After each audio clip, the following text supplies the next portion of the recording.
सुबह शाम उठे जब देखो वाणी के द्वारा गुरु हमारे पास होते हैं। नहीं बता तो सच बता कि गुरु तो बोल हम ही है, गुरु नहीं भूलता, हम ही भूलते हैं। आप भी नहीं भूलते हो।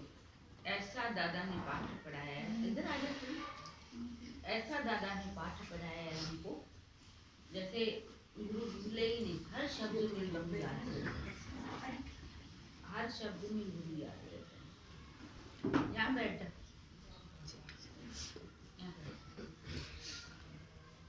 तो घर पे कोई काम करो, कुछ भी करो, याद रहता है। इसको चिंतन भी करते, गुरु भूलता ही नहीं। ऐसा गुरु दावा जमा लेता, खींच भजो या रीझ भजो, भज तो मुझे ही रहे। चाहे कोई भी नहीं भी आ रहा समझो, तो वो खींच के भज रहा है, फिर भज मुझे ही रहा। बताया ना, उसका शिव जी का एक पुत्र था, कामदेव था। तो शिव जी से तपस्या करके और ऐसा वर मांग लिया शिव जी से, मैं मरूं नहीं। अब मरूं नहीं तो तपस्या कर जाए, मरे ही नहीं। भोलेनाथ मारने की बहुत कोशिश की, भोलेनाथ खुद वो फैल गया।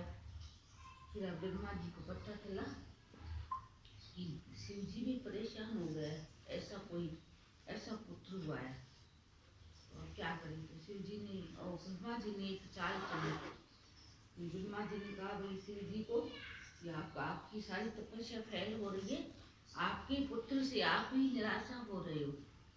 फिर है ना, एक वरदान मांग, वो नहीं मांगा था, भाई मेरे सिर पे मैं जो सिर पे हाथ रखूं वो मर जाए। अब बोला आप क्या करें, आप जिस पे हाथ रखी वो मर जाए, जिस पे हाथ। आखिरकार क्या करा, ब्रह्मा जी ने नीली रूप धारण किया और डांस करने लगा, और करके खुद के हाथ सिर पे रखे। तो कामदेव ने भी सिर पे हाथ रखा और भस्म हो गया। तो सिद्धांत है कि हम ऐसी तपस्या कोई ना करें किसी के लिए भी। अपने ये दिनचर्या कैसी जा रही है हमारी, हमको गुरु खुद भगवान बना रहे हैं। खुद हम खुदा हैं, खुद भगवान हैं हम। ऐसा नहीं कोई और भगवान है उसकी पूजा करे, चलो ये कर लिया कोई दिक्कत नहीं, कभी कभी खास पढ़ना, ये भी नहीं है। हम खुद भगवान। जैसे शिव जी भगवान थे और ब्रह्मा जी भगवान थे, कृष्ण जी भगवान थे, राम जी भगवान थे। तीनों चारों आपस में वो सुमरण करने बैठते थे। अब लक्ष्मी जी विष्णु भगवान से पूछती है, भाई चलो आप तो सो रहे हो निंद्रा में, भाई मैं पैर दबा रही हूँ, आप सो रहे हो, और ब्रह्मा जी क्या कर रहे हैं, और शिव जी क्या कर रहे हैं, विष्णु जी। तो भाई लक्ष्मी पैर दबा रही है, और राम कृष्ण क्या कर रहे हैं। बोला वो क्या कर रहे हैं, वो उसका नाम जप रहे, वो उसका नाम जप रहे। माना आपस में एकता, उनकी खुद की एकता। ब्रह्म ज्ञान में भी हम आते हैं ना सब, यहाँ पे गुरु कोई भेदभाव नहीं कर, पर हमारा जो मन है ना, वो अब जहाँ खड़ा है, अब तो ऊपर से आवाज लगाएंगे तो तेज लगाएंगे ना हम, और पास में आवाज लगाएंगे धीरे से, ऊपर से आवाज। तो जहाँ हम खड़े हैं, देखिए हम कौन से आत्मा की स्थिति में खड़े हैं, उसमें तो कोई दोष है नहीं। गुरु मर्डर कर दे ना तो गुरु पे दोष नहीं लगेगा, पर लेकिन गुरु ध्यान से बोलता है। क्यों? क्योंकि इनका मन कैसा हो, अभी माया में ये माया के मुरीद है, ये माया इनको अच्छी लगती है। विकिरण का फोन आया, मन का 3:30 का कहेंगे तो 4 बजे तक पहुंचेंगे। हमारे तो यही था, और इसका फोन आ गया 3:15 बजे आया। तो बना ये क्या है, ये हमारा मन है, स्थिर नहीं है, स्थिर मन नहीं है। तो भी बोला मन स्थिर हो गया ना, तो भगवान हम खुद है। कोई भगवान कौन सा है, देखा है कभी भगवान किसी ने भी? खाली भगवान भगवान भगवान भगवान कर रहे हैं। हम खुद भगवान बन जाए ना, हम खुद स्वयं भगवान बन जाए, तो कौन से भगवान के गुण होते देने के, देते ही रहता है, देते ही रहता है। हम कितना भी माथा फोड़ी कर ले, पर निर्धारित समय पे काम होगा। और कितना भी है ना, कोई साइकिल वाला का साइकिल पे कमा रहा है, कोई ऑटो वाला ऑटो से कमा रहा है, कोई ठेले वाला ठेले से, ये कभी ध्यान दिए? ठेले वाला ठेला ही चलाता, दाम ठेला हमारे विजयपथ में, वो राधा सोन का नाम लिया, बहुत अच्छा है जेंट्स है, पर बेचारा वो ऐसे मुंह बना ऐसे बना, सेवादारी है, किसी की भी सेवा, राह चले की भी सेवा करे। राधा स्वामी में ऐसा नेम है कि सेवा का गुण है। हमारे तो ये निठले हो गए, और हमारा कौन सा गुण है पता है? हमारे दादा बोला आदमी से आदमी जैसे पैदा होता है ना, ऐसे अपने मुख से पैदा करो। हमारे दादा की ये सेवा है, कोई समझ ही नहीं रहा है। ये कैसे ज्ञान सुना के कैसे, अभी तो इतना समझ में नहीं है, इतनी सत्संग चलता है। हम लोगों को यही तो बोला ना कि एक से एक दिए से दिया जलाते हैं, एक से एक, चाहे घर का प्राणी हो, कोई घर का कितना भी खराब होता है ना, कितना भी खराब हो, लेकिन उनको ये पता होता है ये ज्ञान में जा रही है, ये सत्संग में जा रही है। विकिरण का देखो 12,000 साल हो गए, कैसे अपने आप कार्य हो रहे हैं, कैसे बच्चे बड़े हो गए, कैसे उनकी शादी हो, और फिर थमे पड़े हैं ये। जैसे ब्रह्म ज्ञानी के लक्षण है ये, शादी के 8 दिन रहे, शोर शराबा नहीं, समय पे कार्य हो रहा है। बोला आप कल के नहीं अलाउंस कौन करता? बात करते ना, मैंने ऐसे तो सब लोग आ जाते, आप पता नहीं कौन आए कौन नहीं है, वो तो कोई बात नहीं, शिकायत तो मिलती ही है, अच्छी बात होती है। कोई शिकायत देता है ना, उसमें बोला अच्छी बात होती है, परंतु इसने ये रखा दीदी जी नहीं है तो हम लोग सत्संग सुनने के तो उदार चित्त हैं, लेकिन किसी को जोड़ नहीं रहे हैं। और गुरु पे कोई पाप नहीं है, गुरु जो करना है वो करेगा अपना काम, जीवन में सबका बना रहा है, हम नहीं समझ रहे हैं। जो है मूर्ख है, बंधु है, एक से एक जोड़ना होता है, एक से एक सिलाई करके इतना काम कर, इसका ही आदर्श ले लो। जब से इसने नाता जोड़ा गुरु से, एक दिन भी है कभी वाणी चली क्या? चलन दे देते हैं, कभी चली? बेवकूफ लोग होते हैं। अगर वाणी चलती है, हमें समझ में आती तो हम सुधार करिए अपना, सीधी सी बात है। मान लो हमको लगता है कि हमारे ऊपर वाणी चल रही है, तो हम अपने में सुधार करें, और क्या करेंगे? कैसे सुधारें? गुरु नहीं समझ में आ रहा तो पूछ लो, पूछते भी नहीं है, अपनी मनमानी। कहाँ का कौन सी जगह है जहाँ हम बैठ के एकांत में बैठे? शोर शराबे में ज्ञान नहीं चलता है। ज्ञान कैसे लगता है? ज्ञान जब हम कोई धक्का खाते हैं ना, और एक एक्सीडेंट हो गया, पागल हो गया, दूसरा एक्सीडेंट हो गया तो सीधा हो गया, पिक्चर में आता है ना। ऐसे एक कोई परिस्थिति ऐसी आई जिसमें हम डल हो गए, और दूसरी फिर उससे डेंजर आई, अरे वो आई थी ना तो मुझे लगता ही नहीं। मेरे को कोई बोलता है आप नहीं रोते? नहीं, मैंने तो मेरे बेटे की बात रो दिया, अब मुझे कोई मौत नहीं लगती, कोई भी मौत नहीं। गुरु ने तो कहा मौत किसकी, लेकिन गुरु की नहीं मानते हम। गुरु के आने से पहले हमारे साथ घटनाएं घट गई, और आज कोई भी घटना हमसे कोई वो नहीं है। तभी हमने बोला कि हम लोग सारी ट्रेनिंग दे चुके हैं, जैसे आप ट्रेनिंग बोलते हो ना, कोई डॉक्टर होता है डॉक्टरी की ट्रेनिंग देता है, तो पहले मगरमच्छ उसको मेंढक को काटता है, कुत्ते को काटता है, उसकी किडनियां चेक करता है ना। हमारे पास ये गृहस्थ की सारी परिस्थितियाँ, आप तो डरते हो, परिस्थिति नहीं आए तो कब होशियार। एक लेडीज को ही डर लगता है। अभी ज्ञान, अगर ज्ञान ना सुना होता तो क्या होता? अब आज समझ लो अच्छा दिन है कि किसी के कहने में हम नहीं आएंगे, चाहे वो घर का हो, चाहे बाहर का हो, चाहे सत्संगी हो, चाहे यहाँ का सत्संगी है। ये सत्संग करती है ना, उसकी उस टाइम सत्संग सुन लो, पर इसकी भी नहीं मानो तो तुम्हारा जीवन बनेगा, मरना नहीं। कोई किसी का मज्जू बना पड़ा है, मज्जू समझते हो? नहीं समझते, गुलाम, कोई किसका गुलाम बन रहा है, कोई किसका, कोई घर वालों का गुलाम बना हुआ है। अरे तू, अरे मैंने देखा ही नहीं, तू तो पैर भी नहीं छुए मेरे, हैं?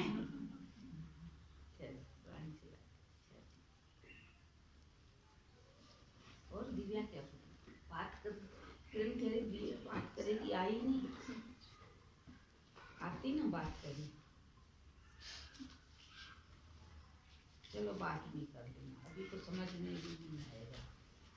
नहीं, ज्योति को फोन करा और दीदी को फोन भी करा था मैंने कि दीदी घर पे आ रही हूँ, तो बोली मैं नहीं हूँ घर पे, पहले कहीं था संडे। हाँ वो ऐसे ही कहेगी, भगवंती की पढ़ाई हुई।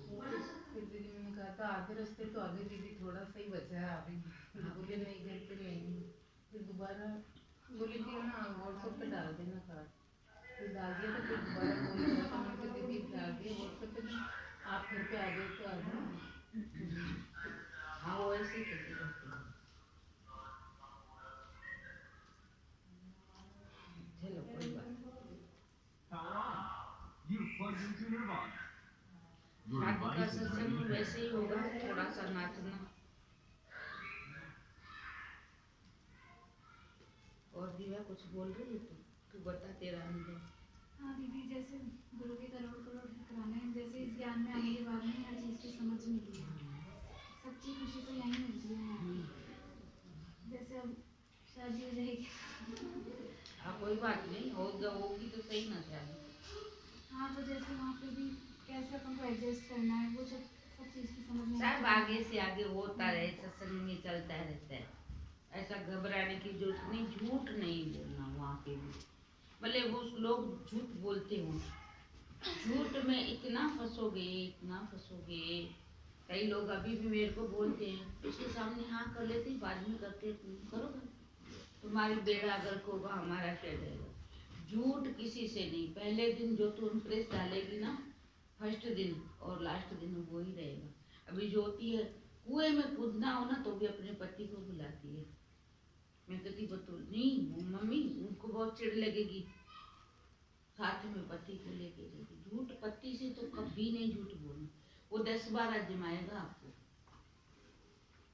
पति एक परमात्मा होता है हमारा। आज भी विष्णु भगवान और माँ लक्ष्मी चरण दबाती है, वो रीति चली आ रही है।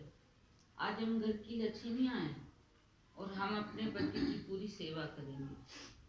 जो लोग सेवा नहीं करते ना पति की, उनका जीवन वो हो जाता है। मॉडल मत बने, वैसे भले रहना मॉडल, जैसे आज का जमाना है, पहनावे में, खाने में, घूमने में, पर जो नियम है हमारे, वो नियम है हमारे सत्संग की नियम है कि हम लोग सत्संगी हैं। और फिर बड़े आवाज में बोलना क्या डरने की बात है। सत्संग इतना ऊंची कोटि का हमारा सत्संग है, उसमें क्या झूठ बोलना नहीं। और थोड़ी बहुत कोई प्रॉब्लम हो जाए तो जब यहाँ आए बात कर लेना। और झूठ बोलेगी ना, एक दिन चल जाएगा झूठ, 2 दिन चल जाएगा, पर वो चलेगा नहीं। किसी का झूठ नहीं चलता है। और पति से कुछ भी नहीं छिपाना, पहले दिन फर्स्ट दिन। और जो पीहर से मिले वही जाके दिखाना, ऐसे नहीं एक्स्ट्रा दिखा देना। ये जैसी उनकी शुरू में आदत, वो भी ऐसे ही सोचते बहू कैसे रहेंगे, हम बहू के साथ कैसे रहेंगे, उनको भी आता है। क्योंकि वो तो मायावी है। मायावी क्या, सत्संगी भी सोचता है। कई सत्संगियों ने मेरे से ट्रेनिंग ली थी, मैं ही फैल हूँ बहू के आगे। हालांकि मेरे को झूठ नहीं बोलना, नहीं बढ़िया ना, हम लोगों को बहुत बढ़िया लगता है। जो आनंद आता है ना, वो आनंद बहू में नहीं होता है, क्योंकि वो स्वभाव संस्कार उनकी अपनी है, घर से चालू होके आए हैं। और फिर आकर कोई तो बच्चा एडजस्ट हो जाता है, कोई नहीं। पर पति से कभी झूठ नहीं बोलना। बाकी सबसे बोले तो बोल लेना, कोई तबीयत खराब है या कुछ है तो बोल देना, मेरे से अभी थोड़ी देर में करेंगे, मना भी नहीं करना। थोड़े अगर देखना वो सिचुएशन हो, आगे आगे पूछते रहेंगे। और शादी का मतलब क्या होता है, शादी एक यज्ञ है, एक हवन है हमारा। शादी जैसे यज्ञ नहीं होता है, हवन कुंड, वहाँ फेरे लगाते हैं, वहाँ पे पंडित भी यही बात बताएगा। उस टाइम आपको होश नहीं रहेगा, पंडित बोलता है तू पति की है, हाँ पूछेगा तू है इसके परिवार को अपनाती है, तो बोलेगी हाँ, बोलना पड़ेगा, हाँ भी करना पड़ेगा। तो हाँ करके हवन कुंड के सामने, और फिर हम मुकरते हैं ना तो हमारी किस्मत खराब होती है। ये तो हमने बदमाशी कर रखी है सबने, उस टाइम हाँ कर लेंगे, बाद में इन्हें ऐसा किया, उसने ऐसा किया, उसने, सारी जिंदगियाँ खराब है, सबकी खराब है। क्यों है? इसी वजह से, झूठ की वजह से। अब तेरे को झूठ पता नहीं, तुम्हारा तुम्हें मम्मी क्या तेरा मुझे नहीं पता है, तुम झूठे हो या सच्चे हो, तुम कम बोलते हो ना। अगर है भी तो हवन कुंड में सुहा कर देना। जब हवन चालू होगा ना उसमें सुहा झूठ कर, तो फेरों के साथ ही झूठ मेरा यहीं रह जाए, इस हवन कुंड में रह जाए। अगर आदत पड़ी, झूठे ही व्यक्ति को कहीं भी जगह नहीं मिलती। अपने पति से झूठ बोला, मैंने अपने पति से कभी कभी नहीं झूठ बोला, किसी से नहीं बोला, मैं तो आपसे भी नहीं बोलती।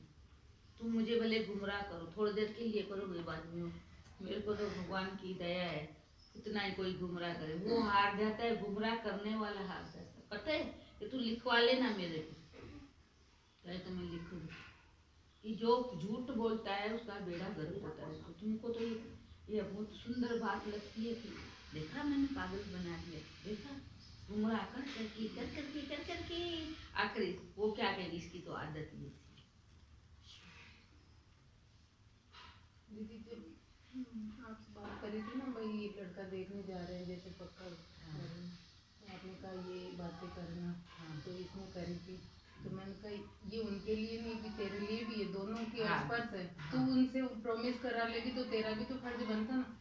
दीदी झूठ कभी मैं भी नहीं बोलती हूँ, अगर बाई चांस बात छुपाती हूँ ना कोई थोड़ी देर के लिए, जैसे अभी माहौल खराब हो जाएगा, फिर कभी न कभी उगल ही दूंगी, अंदर रखती नहीं हूँ, मैं उगल देती हूँ। पर फिलहाल तो देखो कोई बात, चलो कोई बात नहीं, कोई बात ऐसी होती फिलहाल थोड़ा मना करा, बाद में बोल देना। ये हमारे तो किसी को भी परिवार में, मेरे बेटा है ना मुझे, उसको भी झूठ नहीं बोलना आता ही नहीं है। हम सीखे, पापा जी बहुत झूठ बोलते थे, बहुत बोलते थे, उनकी बात पे कोई नहीं विश्वास करता था, मैं भी नहीं करती थी। लेकिन मैं ये जरूर था कि मेरा नियम जो माँ ने सिखाया, सास ने सिखाया, वो मेरी आदत थी। बाकी वैसे दूसरे हम लोग इतना शेयर भी नहीं करते थे बात, कोई भी बात होती थी वो मानता भी नहीं था, तो उससे कैसे रहना है दूर। गुरु ने छुड़ा दिया, गुरु ने ऐसा ज्ञान दिया, हम अपने में रहते थे, वो अपने में। बाकी देखो रिश्ते तो रिश्ते ही रहेंगे, वो कभी भी नहीं खराब हो करना। पहली बार एक दो बार बोल दे, डांट दे, सुन लेना, कोई दिक्कत नहीं। वैसे भी ज्ञान हमारा यही कहता है, जिनको अपना जीवन बनाना है तो वो एक दो बार कोई डांट दे, फिर बाद में वही लोग पछताते। ज्योति के हस्बैंड की आपने बात सुनी नहीं अच्छी तरह, जब यहाँ थी ज्योति तो उसका उदाहरण मैं काफ़ी लड़कियों को दे चुकी हूँ। इसको पता नहीं क्या था क्या नहीं था, शादी में गए, शादी में इसको मार धाड़ के अपने घर ले गए, जबरदस्त मारा उसको। हमको लोगों ने आके बताया ज्योति को बहुत मार रहे हैं। मैं गई, उसकी सास ने बदतमीजी की मेरे से, मैंने खाली पूछा ज्योति का, ज्योति ने सुबह फ़ोन करा, मैंने कहा रात को आ गए इसके घर वाले, ज्योति का जेठ हो ये आंटी से बोल के गए। सिर्फ मैं और पायल भी नहीं थी, बनती भी नहीं थी, पापा भी मीटिंग किया। दूसरे दिन ज्योति बोली मुझे पिया छोड़ के आओ, बोला नहीं नहीं नहीं। आखिर में उसने ऐसी धमकी दी, ज्योति ने धमकी दी, बोला मैंने नहीं छोड़ के आओगे ना तो मैं आत्महत्या करूँगी और ये लिख के जाऊँगी, सारे घर को जेल में डलवाओ। तो वो लोग डर गए, छोड़ गया। बस तीसरे दिन आया, मेरे पैरों में ऐसे गिरा, नीता दीदी बैठी थी, रेखा जी थे और भी 3-4 दिन, मेरे पैरों में ऐसे पूरे मेरे पैर आंसू से ढोए। ज्योति की सभा में जी में, मगर उस टाइम कहाँ गया था तूने हाथ उठाया, उस टाइम तो कहाँ, तू भी ऐसे हुआ। बोलना तो पड़ता है, वो अपने स्वभाव संस्कार कहते हैं, हम अपने स्वभाव संस्कार, अपने स्वभाव संस्कार टकराते हैं तो उसमें थोड़ा बोलना पड़ता है पहली बार। ऐसे नहीं मैं बेटी की माँ हूँ मैं नहीं बोलूँ, ऐसा कभी भी नहीं करना। अपनी बेटी को तू जानती है। उसके बाद में उन्होंने इतने मेरे पैर, जाए तो मेरी मना नहीं, जाए ले जाओ। ज्योति ने कहा मुझे अलग बिठाना, और हाँ मैं मकान बनूँगा 3 महीने के लिए, 3 महीने के लिए तो किराए से रह सकती हूँ। किराए पे ले तो गया बंदा, स्टाइल बहुत चलाई, पर ज्योति मुझे नहीं बताती थी कुछ भी बात। ज्योति तो बहुत ज्ञानवान है, ज्योति को तो देखोगे तो आप दंग रह जाओगे कि 3 महीने के बाद में वो लोग 3-4 महीना 6 महीना रही, किराए पे ही रही। उसके बाद में बहुत कोशिशें करी, रात को 12-12 बजे जाकर ज्योति ने मुझे सिखाया। ज्योति ने कहा मेरे को जीवन जैसा भी मिला है। उसके बाद में अपने धीरे धीरे करके ये लालची ने के लिए किया, नारी ना किसी घर पे ले गया। आप सारा घर ज्योति का गुलाम बना पड़े, छोटे से लेके बड़े तक। एक बार सच और रोज रोज झूठ बोलना, रोज रोज जो बातें बनाना, होगा क्या? पहले अपने से पूछना। 2 रोटी खानी, 2 कपड़े, 2 साड़ी, 10 साड़ी होंगी, 1000 साड़ी होंगी, वो उससे कुछ नहीं होता है। अपना जिद पूरा नहीं कराना, स्टाइल से चलना। 1-2 साल में जाए। अब ये वंदना थी ना, इनकी क्या गति थी? ये वंदना मेरे संपर्क में 6 महीने से आई, 6 या 8 महीने से आई। इसकी गति क्या थी पूछो इससे। झूठा व्यक्ति कहीं पे भी नहीं खटारा करता, गुरु के पास तो करेगा ही नहीं, क्योंकि गुरु तो सब जानता है। ऐसी स्टाइल मारता है झूठ की जैसे मैं ही कवि हूँ। इसीलिए जिंदगियां गड़बड़ी है ये सबकी। मैंने पूछा था हमारे घर वालों से, जेठ से, मैंने कहा क्या गलती थी मेरी? बोला तू सच्ची थी ना। उनका सच्चे को मारते हैं क्या? सच्चे को दुख देते हैं? लेकिन दंग रह गए इतने बड़े बड़े सब शेर जैसे। झूठ सच के आगे टिकेगा नहीं, सच तो सच रहेगा। हम लोगों को अगर सत्संग में भी आ रहे हो, सच बोल के आओ ना। क्यों झूठ बोलते हो? सच बोल के आओ, तुम्हारा जीवन स्वर्ग अभी भी बन सकता है, आज से ही बन सकता है। आज ये दिव्या का शादी का सत्संग नहीं है, इसकी सीख से तुम सीख सकते हो। 1-2 क्या लेना देना, हमारा लेना देना क्या है?